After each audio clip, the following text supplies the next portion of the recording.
Inside Story Uganda, real source of political updates.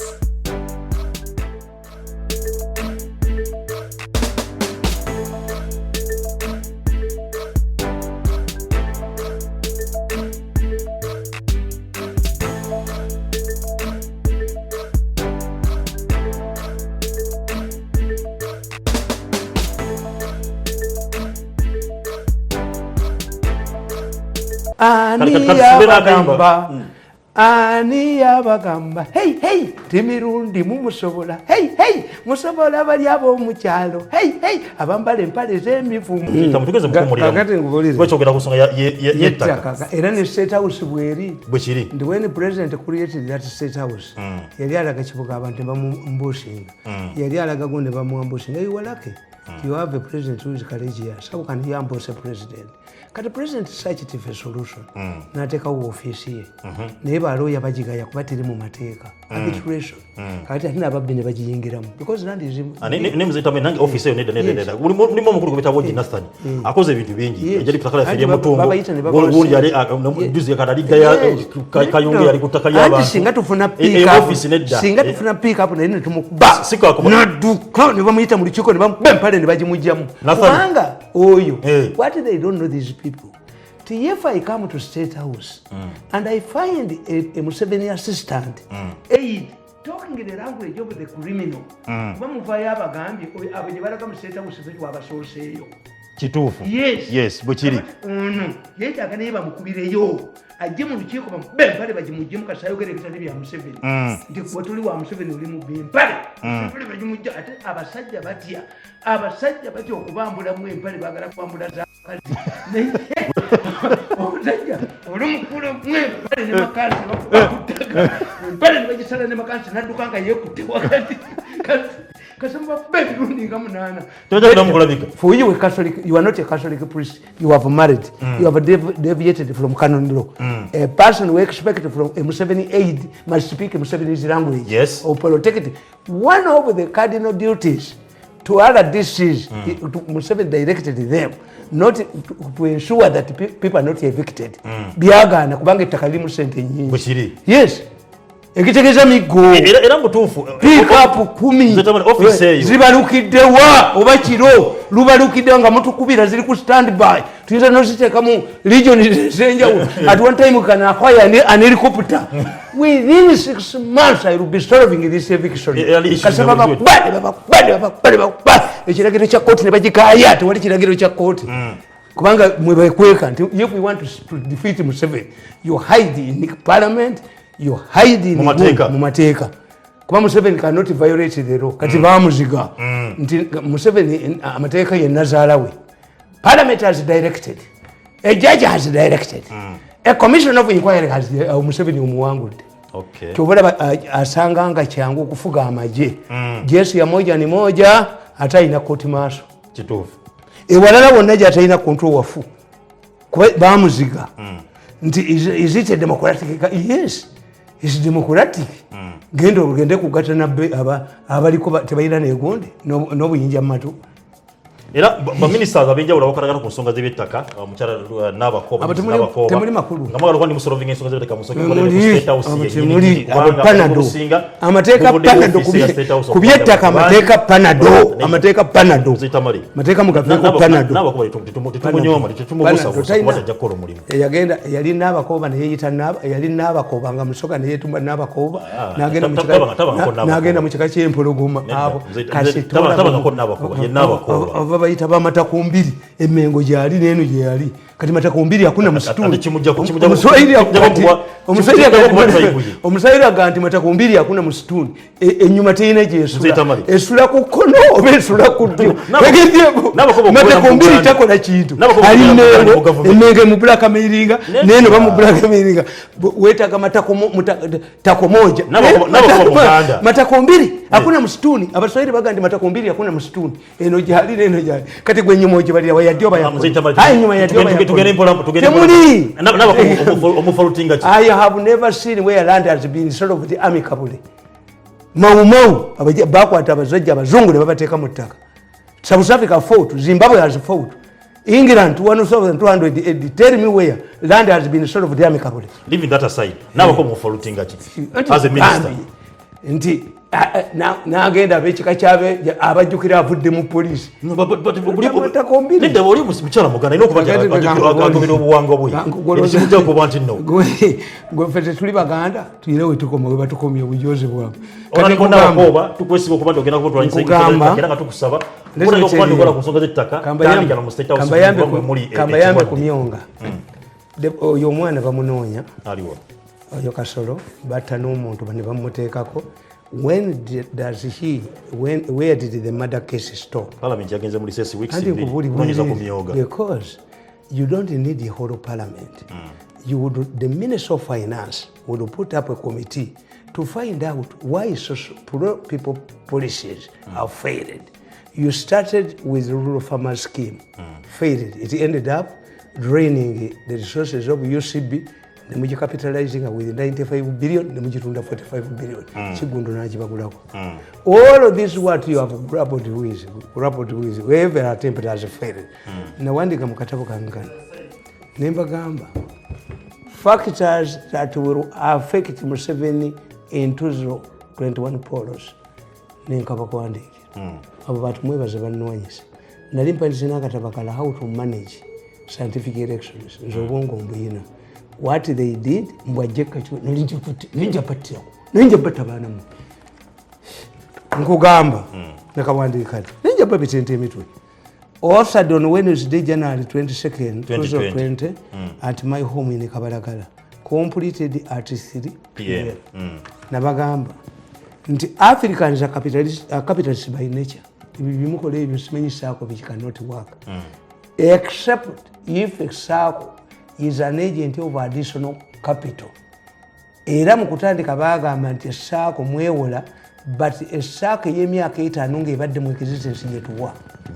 Ogambye tebijja kukola ne Kasolo bye yaleeta. Anti nkubuulidde Kasolo nkugambye nti kyali badde Ministry of Finance n'ebabuulira why socialistic programs cannot work in Uganda. It's not Kasolo, it's not emyoga. You are budgeting Kasolo for nothing because if you include temwagala bamugobe. What about other projects? Have they succeeded? Nakugamba. In Africa, people prefer to do their own work rather than working through groups or companies. This explains why many of local companies are family businesses. The stock exchange in Uganda is also not vibrant compared to other countries.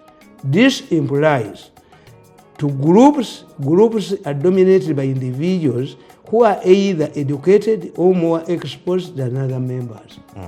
Buli ne bateekawo emyoga ne bateekawo Nakalema ayugumya obutale bagenda okuteekayo ssente nga waliyo bantu baabwe bazibbe.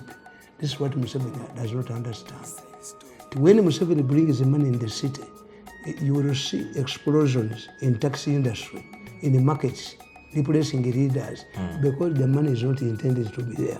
Waliwo oyo omukyala yawulira mu bakatale kewagundi sente bali kuddembe kushaba bamuwa $4,000,000 n'aziteeka ku akawunti ye enkeera naye yasama mbw abasajja bavudde mu State House ne banzibako 2 yatawanya akatale. Yes, mubuuzi Uganda asika nja kumunoonya kushaba nja kakati ekyo kikutegeeza nti okujjako nga Museveni atuuzizza abantu be n'abagamba nti muve ku busuma. This is intended to help people. Bamuziga kati emyoga tulina okujjawo minisita tumwebaza yali ajagala mu president's office emyoga negireeta buli lwolaba sente baziteekawo ne bazibba ne bagenda nazo. Museveni came to Zana. I did not attend the meeting. Ndi kumpi awo. Naye yakwata nakyobe yaleeta $1,000,000 oba 5 n'abibawa mu katale. Bw'abibawa mu katale ku akawunti babiteeka ku akawunti ki. Has the market taken off? Yes. Ekitegeezo saako naki nkugambye saako zibeeramu ababbi zibeeramu abali educated abafuga abalala banne bafuuka ki sente bazeewola bazikola ki bazibba nti sente za Museveni $1,000,000 ezagenda mu wino omukazi oyo yagamba bamubyeko 2 bavudde mu State House kati 2 bikola kati yati n'obulo y'omu bamujjamu engoye Baganda very weak fellows. The woman who lost neyememengwa neyebajjagala nti miliyoni 2 babinzibyeko abasajja bafudde mu State House ne bateeka ku gun point ne mbatwala mu banka ne mbasayiningira miliyoni 2 is making a noise. Agalira abantu. Mind about credibility. A good example is the Bujama villages in Tanzania. Nyerere wanted to keep people together, provide them with the necessary utilities like clean water and electricity. Their project fell flat because Africans do not live in groups except when the circumstances force them to do so like a war. That can happen in the refugee camps. Ochimanyi gwe ekyalemesa Bujama village abadduka baleetamu eddogo ne beeroga. Nyerere nga Tanzania nsi nnene okukwata layini y'amasanyalaze njijja eno n'eno. Why don't I put them in the camps, in the villages? Okay. To reducing emiti y'amasanyalaze. At one time Nyerere suggested bamboo. Why do we buy pipes? Let's just make a bamboo pipe. It lasts. It's available. Eddogo lyabalemesa. Naye tebabisoma bano tebasoma babasomera Tanzania naye tebatunulira bintu bino. These capitalistic practices render any social-based project unattractive. Unfortunately, youth projects initiated by government are based on group work. This is partly why they have failed to succeed. The attitude of Africans towards government funds is also a challenge. People do not regard government funding as their own. Nti sente za Museveni za UPE abazadde tebazirwanirira. Before you talk about the first lady, what about your parents? We used to have school gund, parents associations. Bakitaffe baali bakambwe nnyo nga bajja ku ssomero. Mwaleka bakazi be bagenda. Kakati omuntu kaputamanyi naye bagambe nti Tamale Mirundi bamuwadde omulumbo gw'emmere n'enva ogwekalagala abuze nago bakunoonya ne muttooyi. But they don't value government money. Era ffe twakulyanga jjajja waffe atugamba nti omwinnyo gwange muguyita gwa Uganda company. Ekya Uganda tebakimanyi. Tebakiwa kitiibwa. Batuwa Lugunda yali Minister of Transport. Ali beyond Leyland ali beyond netuwa payers emipiira 9 ng'omusajja bamuyita Sonko ye manager. UTC bajuucha nkugamba nti for example the attitude of people do not regard government funding as their own. For example, teachers in the private schools are not issued with appointment letters upon employment. They also do not get salaries during the holidays, but they take their jobs in the private schools seriously. The supervisors of government schools also do not care, despite the enormous facilities at their disposal. Obate bweyajja. Obate yagenda mu parliament n'agamba on Monday, the inspector schools of Catholic schools picks a pikipiki and inspects Catholic schools in a district. The following day, the inspector of schools of Anglican schools picks a pikipiki. The third day, the mayor man have abolished supervisors. Yeta kitegeera. Nti abakatuliki school inspector omukatuliki made sure nti amasomero g'abakatuliki gakola ki. Ow'abasiraamu made sure why. If you don't have educated Catholics, then you will not be in the civil service. This was the logic. These schools had different inspectors of schools. Yeah. The inspectors of schools were serious to ensure that Catholic children succeed. Otherwise, if they don't succeed, their rivals will dominate the civil service. The civil service. Kakati bano abasajja abamasomero gaabwe abatalina ba abatalina baki bo bamanyi nti this is a business. Omusomesa asomesa mu private school talina appointment letter tasobola bawaabira. Is vulnerable. Tafuna musala mu holiday lwaki ali committed. Ono musajja abeerayo. Okay. Nenkugamba nti finally, politics is another big factor in government projects. It is amazing to note that the government did not learn lessons from the rural farmers scheme, where billions of shillings was lent to farmers and never recovered. Another good example is the bad loans Uganda Commercial Bank lent to farmers. Much of this money had been lent to politicians like MPs who never paid back. Likewise, government lost money to groups save for few pockets of succession somewhere. The best approach should be a reformed NADS that stresses the importance of state supervision of the project by either an individual or a youth group. Nagamba Salowe. Nemugamba Sale. Singa mukwata abaana bana bataasoma. Abayigiriza batalina mirimu. Nemubateeka mu group. Nga group bwegwa mu kitundu oba district ebala abaana bali mu masomero ebala ssente zaabwe ebala ki mugiwako percent ekuli covered money. Abakoze eno ne bakola nabo bwe banayingiriramu obubbi. Government facilities get a private company y'abavubuka abo kakati nkugamba nababuulira wano nembaga government yemu egenda kuperforminga bubi kana akatabo bakagaana. Let me finish this one. Possible use projects nazibabuulira. For those engaged in small scale agriculture they need two things abavubuka abali mu small scale agriculture. Money as a startup capital and support funding until they harvest. They also need cheap and reliable transport means to the nearest market. This is where an idea of a lorry can come in.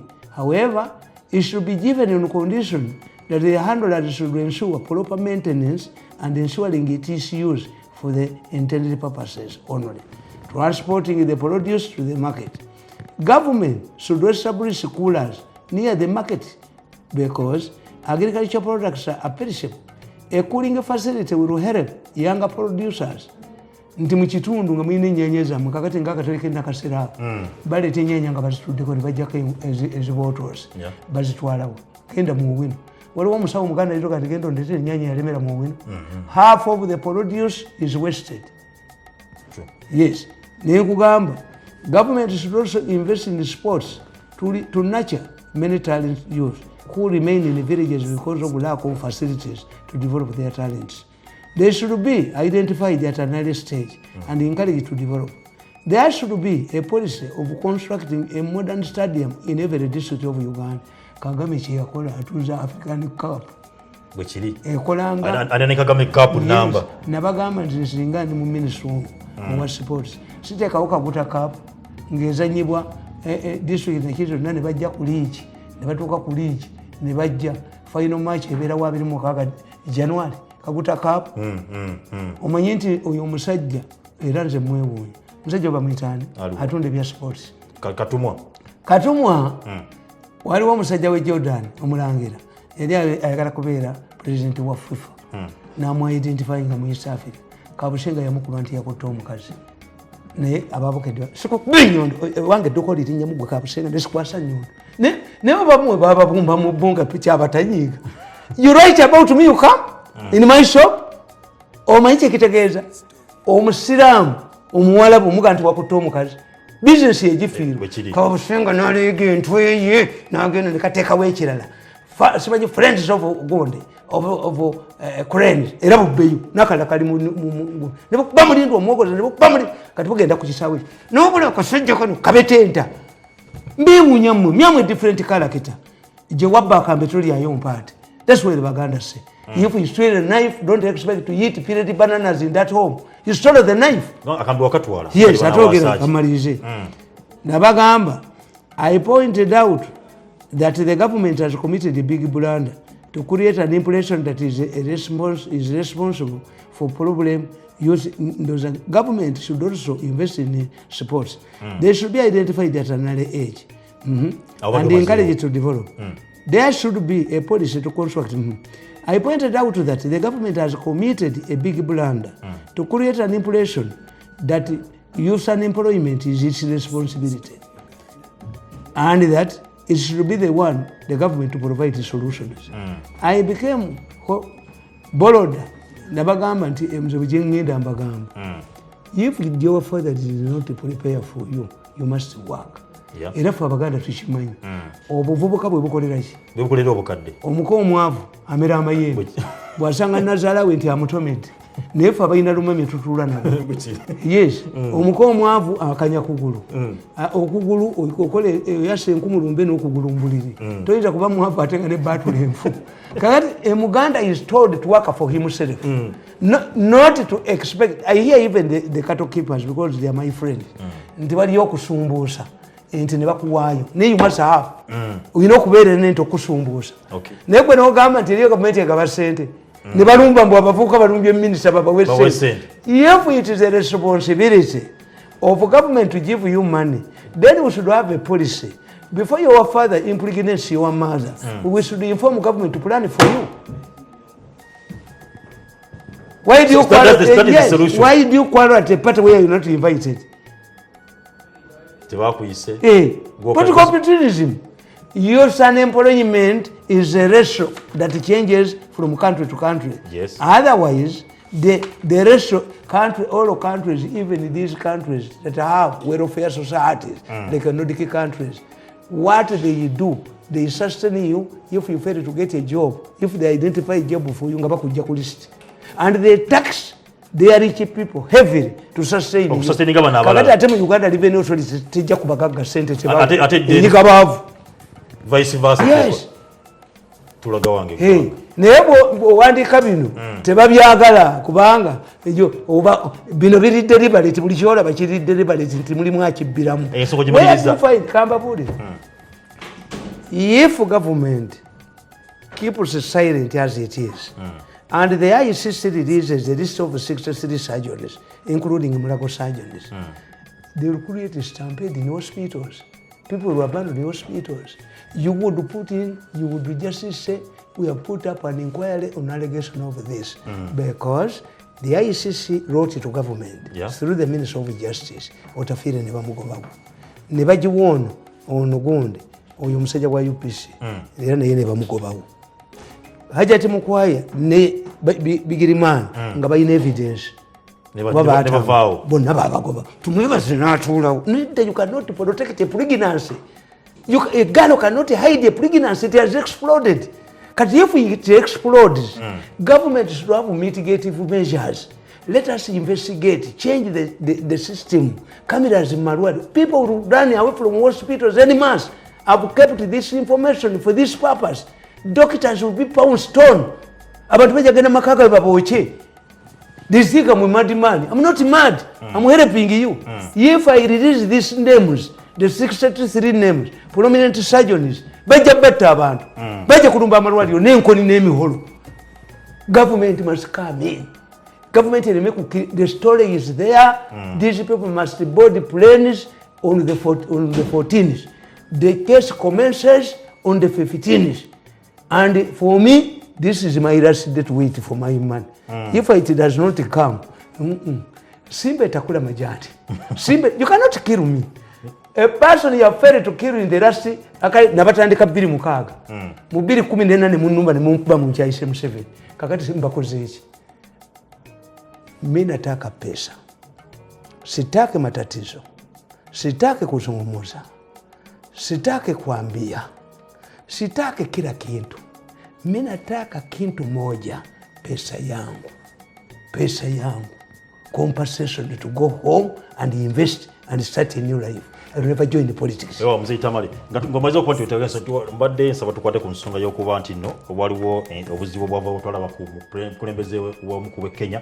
Excellence Mulamba, Vice President wa Kenya, His Excellency Ruto, yajibwa kunyonyi yale ngaba n'ekyo tukivuddemu Uganda era nabanga ivuga kunyonyi naye kubabule ensonga yabaawo bintu bije bivudde kubanga byogera waliwo ababaka abe Kenya babune bagamba nti bote balaba Ruto kyanonya Uganda kubanga babanonya kuba nti akoppa NRM system ya NRM eri corrupt abantu ya banyazi batugunya abantu system ya political system ya femfunyo enyigiriza abajjo kujivuganya Bila chibira kuba nti bakoppa ku nsi yatunga Uganda. Netwebuuze ebibuuzo Mzee Tamale. Ruto anonya political ally. No, there are two things that an ordinary person does not see. One, the president has been involving himself in neighboring countries for peace. Sudan, when they were somewhere akatabo ke yabagamba, addressing a parliament here Southern Sudan 2006.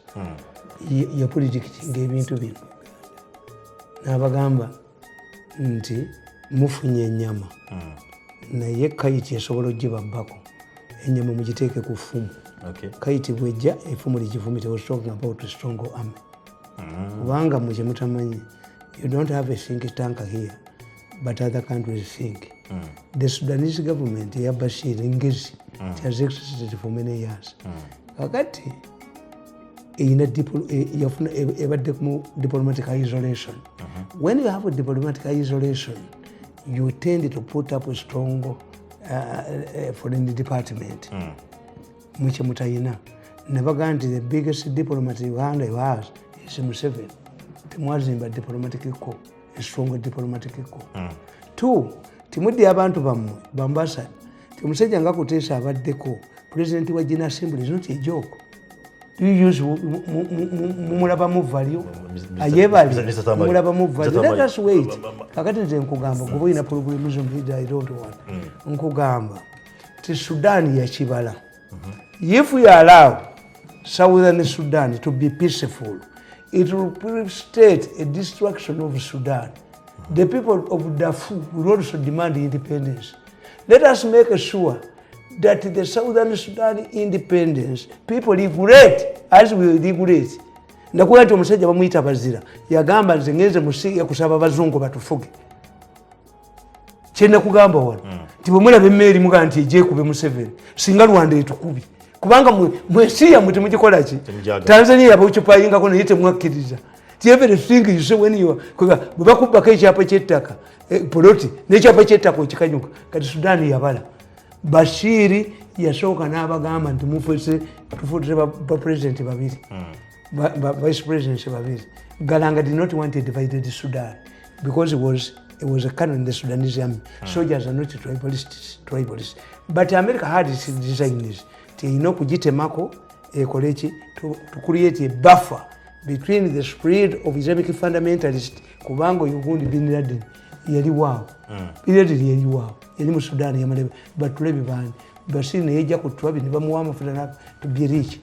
Bali nkugamba nti banabe Sudan bateka uli referendum bagitegeera tibagenda kuba referendum the Sudanese to decide. They pumped a lot of money.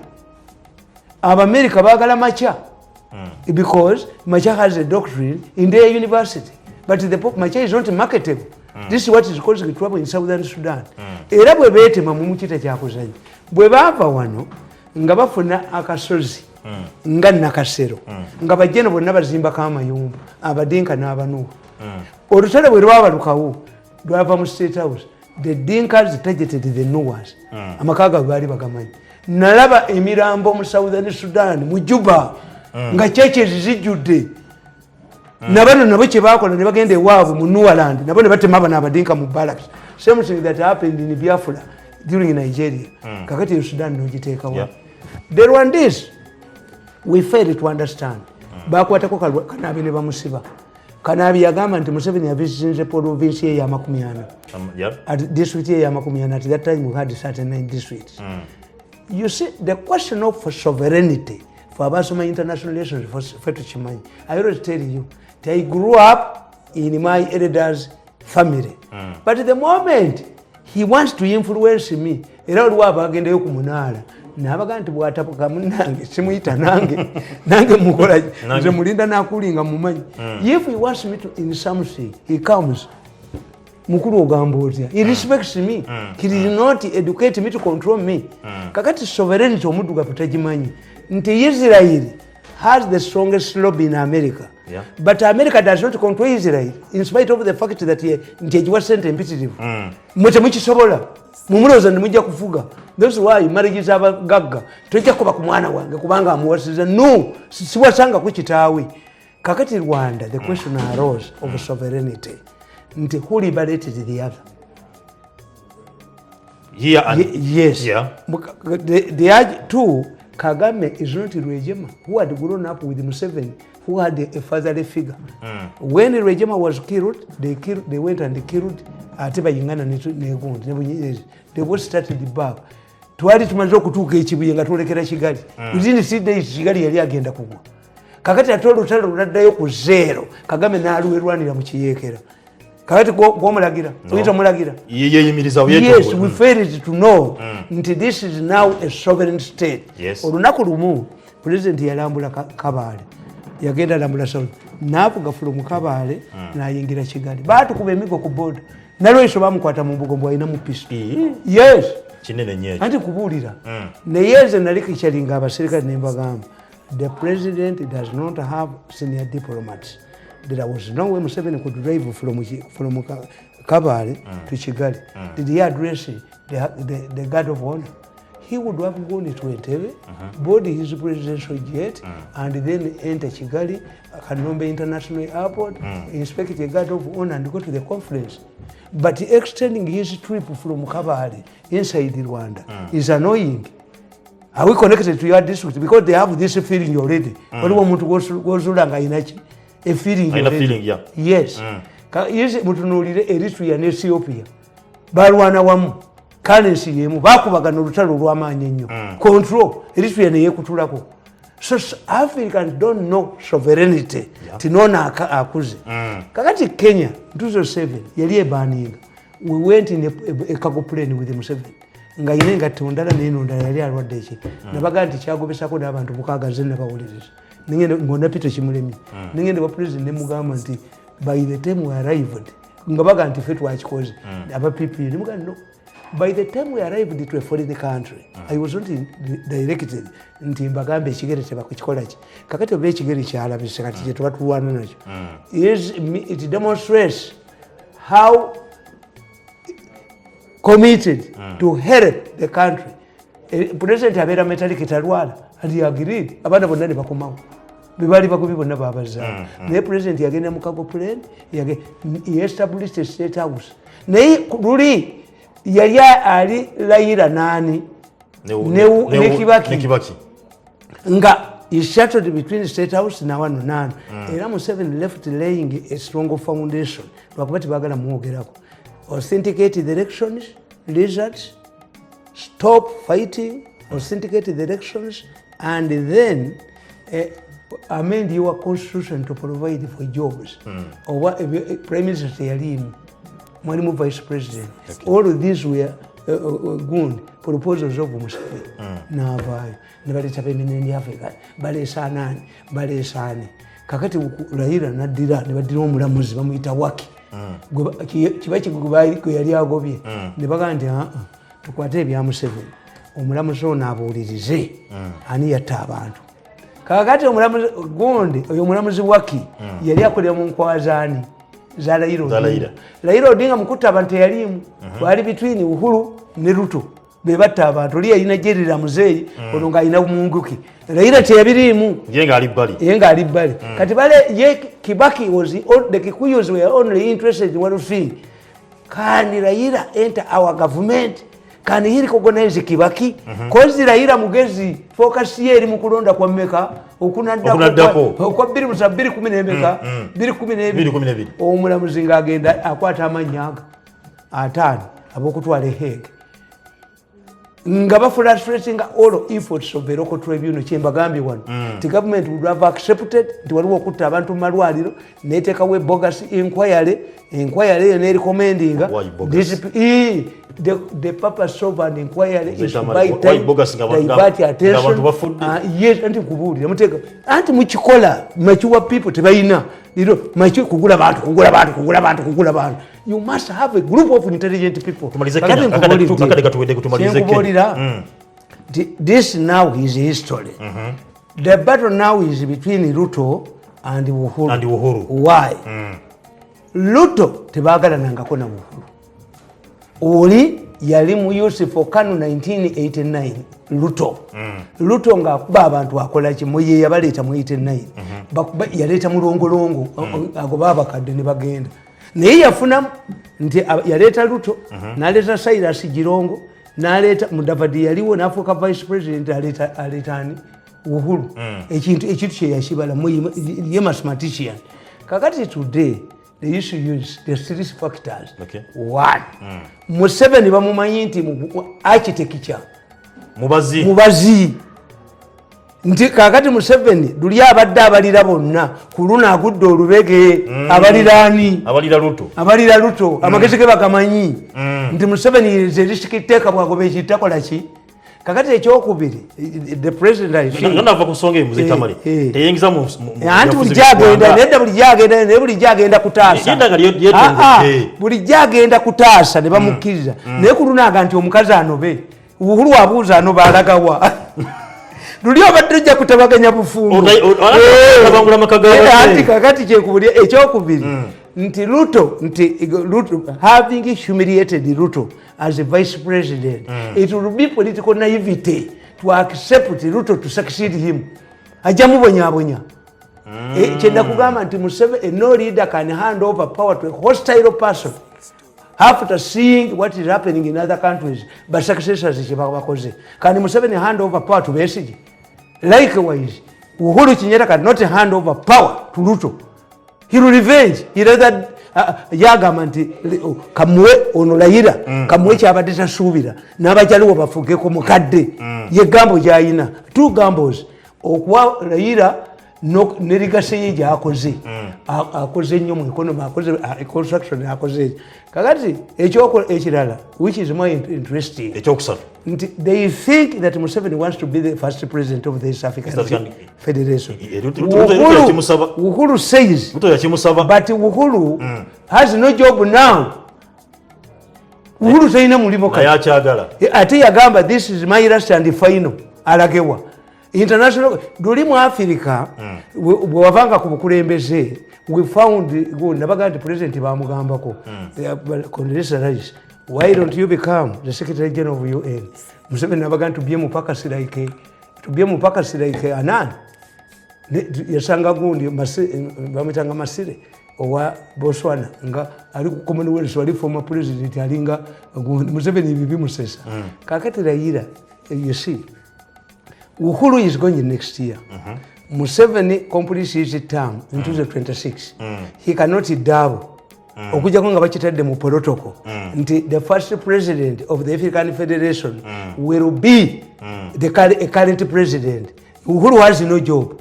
Kakati baba alowooza nti Museveni tumukube. This is why a matter between Kenyans would not attract an attack, a direct attack on Uganda police and Museveni.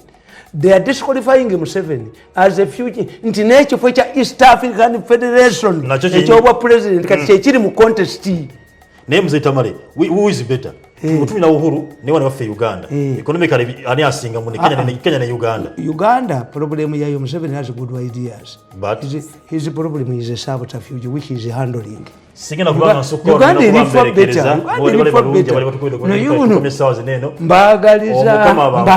mbagaliza tusibana kayimba ani yabagamba hey Mirundi mumusobola hey musobola bali abo mu kyalo hey abambale empale z'emivumba ani Museveni has said there is no bill and I support him. In fact I will give Mayanja a book I wrote about Museveni. I combined all of the speeches of Museveni and translated them. Federal Museveni Jawadde Buganda. When I went to America, while you meeting in Uganda, people fought for this book. Okay. Because government did not have a proper explanation. America. They only allowed one person on the side of government to talk was me. Oh. I'm telling you, we're in America, in New York. Museveni has made several from 1989. Museveni has tried to amend the law. But I told you, he's fighting formidable forces. The Mengo is a landlord. A church, the Catholic Church is a landlord. I told you about a story of children who were evicted by the Catholic Church. If the president wants them, I can take them to him. By the next Catholic Church, yabakuba mu nyumba ya omulamuzi yavudde principal javudde n'agamba nti Dodo tasasulwa nsimbi. Dodo ono yabadde kusasula ensimbi wanene. Dodo azagala. Yagati bano ensimbi. Dodo ayagala sente. Andi bali bayisa Dodo tayagala sente. Dodo bilioni zali 3. Kuganti Dodo baagala kuyita mu ki. Dodo baagala kuyita mu forceful acquisition. Dodo is a stubborn man like me. First apologize to him nti mwamukwatira bwerere. Zeta zagala. Yakana. Kalimu omulamuzi yamuyambya obuyamu. Nemukubira ko mungalo I want stubborn people. Abo yagala abakufanana. Ngoyo Dodo nga ina muwala we ewanga abalende batabani bange bamuwasa. Njagala nnyo abantu abayina obutajoge bwobo obutajoge abemitwe eminene. Mbagala nnyo okuwasa abaana bange n'okubafumbirwamu. Ne added to covered with intelligence. njagala omuntu ali stubborn awase wange sagala kuzala bifere njagala abazzukulu era nabagamba nti bazzukulu bamwe ngenda bakolera ennyumba eyaabo mubampe bakule n'amagezi mbajje mu buto bazzukulu bange sinza kuleka bazzukulu basiru mba training nga kapa we training abaana bayo we need very stubborn people like this man yasigala kubanga dodo bow to the scene dodo baloya bennamirembe bajja mu kooti bakiboneka ne bagamba kyaki si yaffe dodo n'atuuza church meeting n'abaga nti bannange tusonde sente tugigule ntotwepankirako kubanga baba bamaze okugula everywhere mumulike kulimba bantu abaserikale abaali bakuuma church ne babajjawo ne bateekawo ab'okukuba church the court by reefs ono musajja gundi mukwano gwange Kirunda is an expert. Kirunda has a court order from a court ordering demolition of the church. Museveni was taken to church. Museveni does not believe that there is a company, a land company comparable to Uganda Land Board at Nakasero. Betugenda okusiba bantagali. Ebyo nebo ndizo byatakali ya Buganda. The Buganda land was given to the churches. There's 3 churches that have been found in Uganda have been given 94 square miles for the development of Uganda. If Ntakali sold our land at Entebbe Airport, how did you inject land in Uganda? The Catholic Church sold land to the American embassy. How was it injected in Uganda? Because it had a clawback. The 1900 agreement had a clawback to develop Uganda. Eventually, ordinary Christians like Hamukasa, like Mugwanya, gave them land for the same purpose. Temala Gatunda Taka. Kakati Museveni yakitegere. 2, the lawyers. But tenants, Gonde, bona fide tenants, Nebaba Fula, squatters who should be evicted. 3, because this land is not for resale, they must reduce the cost of compensating Musenzi. They use market tricks. But it's a kakuba abantu. Zero destruction. Never siba sengengezente. Never siba oruzi. Whoever goes to fetch water is arrested, malicious damage. And they buy judges, they buy magistrates. Kasaba jamu ba ring leaders. Never siba. Twabagambi. Bwero si bulia sente. Never waka bambudde. Never bubambula. Aye reader kwatunda abantu nodduka. Basooka ne bana babbi takabagezi. Why? The land, after evicting people, land is partitioned into small plots, which means these plots to be marketable. The only credible person here was Jomai. Oh, you can do you know, you know, you and I dismay what somebody I knew you. I'm 7 young into my Yoram or Yaquata. Kakati, what they use market tricks. Ebiapa Biabuganda very documented. Babino Nyajeviti. Never be good kuchizukulu. Never fumule ekyalo. Kati ne bajja ne bakugamba nti oyina yiika nnya tuweeko biringa nkuwaza utayimbwa mutwe. Look at this stupidity. Look at the stupidity. My father left 5 acres, which we have kept here for 5 acres. For us, we are landlords. Naye omusajja yasigaza ekibanja kye kya yiika ezi n'akikuuma mu buzibu bwonna kya yiika 5 kiri mu Wakiso. An idiot comes from Buganda Land Board. An idiot comes from this land buying company. Mpango yiika 2 nkuwaza ati miliyoni 6 nkuwa ekyapa tofaawo ng'oli mulamu. This stupidity. Why do we share? Have you gone to the same person who maintained 5 acres of land, who divided the 5 acres of land? Are you punishing me, grabbing my land because omusajja omuganda ekibanja kye kwabeerangako olusuku emwanyi n'ekibira kyakalitunzi wanajengo kati gabba bagamala okubba ekyapa ne katambula mu byalo oyina ye kanyampa ako sisobola kuwa genda nnyuka akuwe sikumangako yikaza. These are the problem. Mpandiza akatabo. When the judge becomes a thief sirikirya ndongo. I recorded the address the money from Serere ne mu recording implicating a judge, and this is not the first person judge to be dogged by Gundi harassing people. Nagende kiryandongo nasiba abantu every policeman is panicking. Bamusasula was compensated the takali 1.8 billion bamusasula nakoma nagulabinga n'ebyabala. So it is not a bill.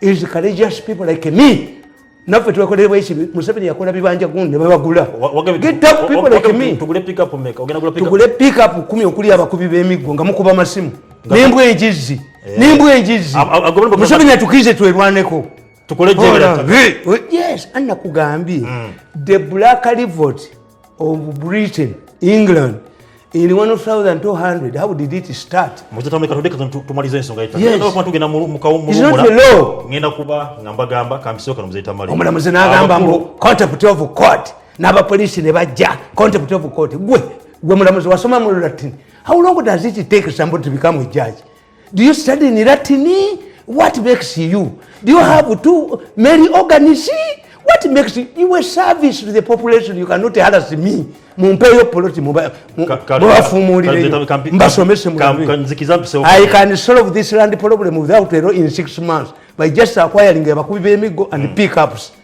ye muzeeyi n'atunula ebbali baba no bazze ye nezikolera ne boda badduka n'embwa enjizi within 6 months I can solve this massive eviction.